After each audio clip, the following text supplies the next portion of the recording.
여러분 왕따 어떻게 생각하세요?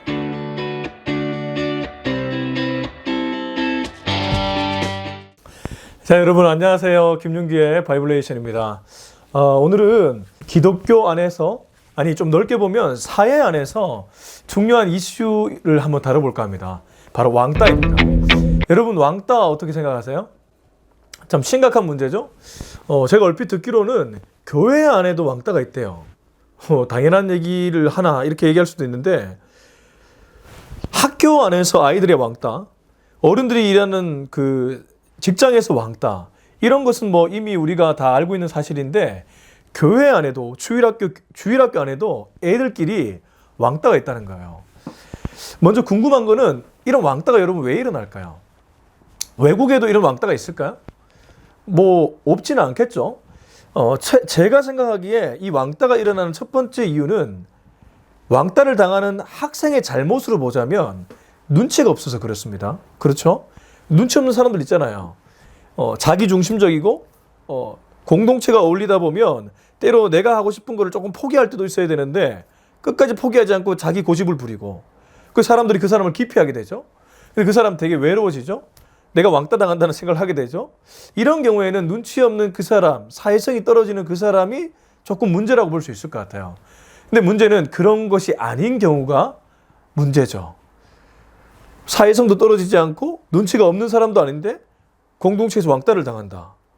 뭐 애들 학교에서, 또 교회에서, 우리가 다니는 직장에서, 이게 왜 일어날까요? 저는 이것을 조금 어려운 말이 될 수 있지만, 우리 안에 잠재되어 있는 같음이라는 동질성의 폭력이라고 봅니다. 무슨 말이냐면, 여러분 미국이나 중국은 우리나라와 다르게 단일 민족으로 이 나라가 이루어진 것이 아니고 다중민족이죠. 다양한 민족이 함께 구성되어서 그 나라를 구성하고 있죠. 무슨 말이냐? 다시 한번요. 그 미국과 중국 같은 경우에는, 미국도 뭐 다양한 인종들이 있잖아요. 그리고 여러 국가에서 와서 미국이라는 이 나라를 이루고 있죠. 중국도 한족, 묘족, 조선족, 엄청난 다양한 족속들이 있죠. 그 사람들이 모여서 중국이라는 나라를 이루고 있죠. 그래서 그 나라는 나라의 구성 자체가 다양성을 존중해 줄 수밖에 없는 문화에 노출되어 있죠. 근데 우리나라는 다르죠. 우리나라는 단일 민족 국가죠. 우리나라는 옛날부터 지금까지 오랑캐라고 말할 정도로 다른 나라가 우리나라에 들어온 것을 극도로 경계하는 나라죠. 그게 뭘 말해주냐 하면, 대한민국이라는 나라 자체가 다름을 받아들이는데 굉장히 좀 서툴다, 이렇게 볼 수 있을 것 같아요. 이게 아이들이나 어른들이나 다 영향을 끼치고 있어요. 학교에서도 뭔가 나하고 다른 문화, 그런 사람들이 우리가 이루고 있는 어떤 작은 그룹에 들어오는 것이 거리끼워지는 거죠. 저 사람의 말투도 마음에 안 들고, 저 사람의 행동도 마음에 안 들고, 하여튼 나 달라, 싫어. 그래서 나도 모르게 왕따를 하게 되는 것이죠. 근데 문제는, 한 공동체 안에서 말빨이 센 사람이 있어요. 좀 나름 기가 세고 말빨이 센 사람이 있잖아요. 그 사람의 성향이나 방향에 따라서 소그룹이, 그 공동체가 가게 된단 말이죠. 나머지 사람들은 왠지 미안한데 동조한단 말이죠.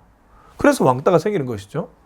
자, 그러면 이것이 학교뿐만 아니라 교회, 우리가 다니는 직장에서도 다 이루어지는데 어떻게 이걸 깰 수 있나? 이거를 깨는 것은 여러분 참 쉽지 않아요.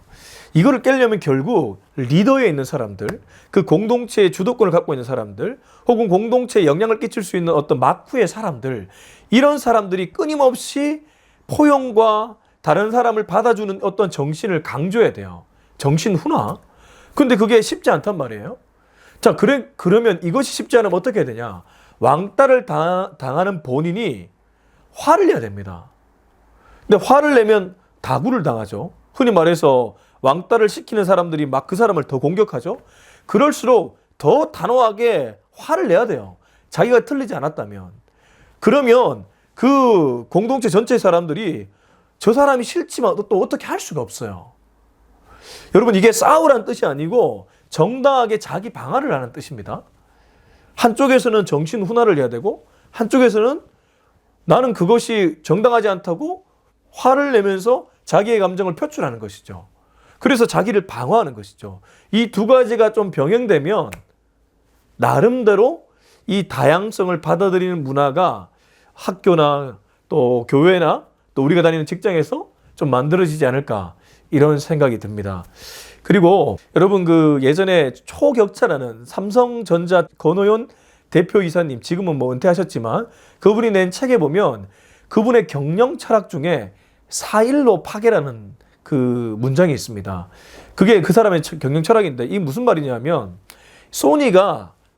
지금의 소니가 예전에 비해서 명성을 잃게 된 원인 중에 하나가 집단 이기주의, 공동체 어떤 똘똘 뭉치는 공동체주의 이런 것들이 바로 4일로입니다.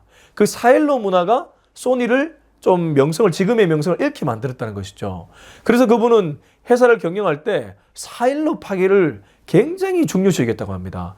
4일로가 생길 것 같으면 부서 이동을 시켜버리고 4일로가 조금만 생길 것 같으면 사람을 교체해버리고 인사 배치를 새롭게 해버리고 그런 식으로 경영을 했다는 것이죠.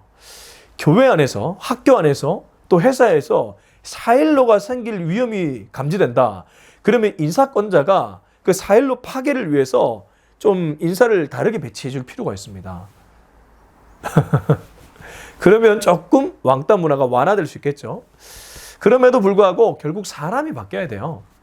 여러분, 왕따는 하나님이 싫어하는 겁니다. 왜냐하면 성경에 보면 고린도 교회에 아볼로파, 게바파, 바울파, 그리스도파 이런 다양한 파들이 있었는데 그 파는 결코 하나님이 좋아하는 것이 아니었거든요. 그 파가 만들어져서 그 안에 못 들면 다 왕따시켜버리는 것이죠. 여러분, 왕따는 세상에서도 그렇고 교회에서도 그렇고 결코 좋은 모습이 아니니까 혹시 내가 누군가를 왕따시키고 있습니까? 회개하시기 바랍니다. 왕따시키지 말고 다양성을 받아들이는 좋은 문화를 만들어 나가는데 힘을 쓰는 우리 바이블레이션의 구독자가 되셨으면 좋겠습니다. 여러분 다음 시간에는 더 좋은 영상으로 여러분을 찾아뵙겠습니다. 빠잉!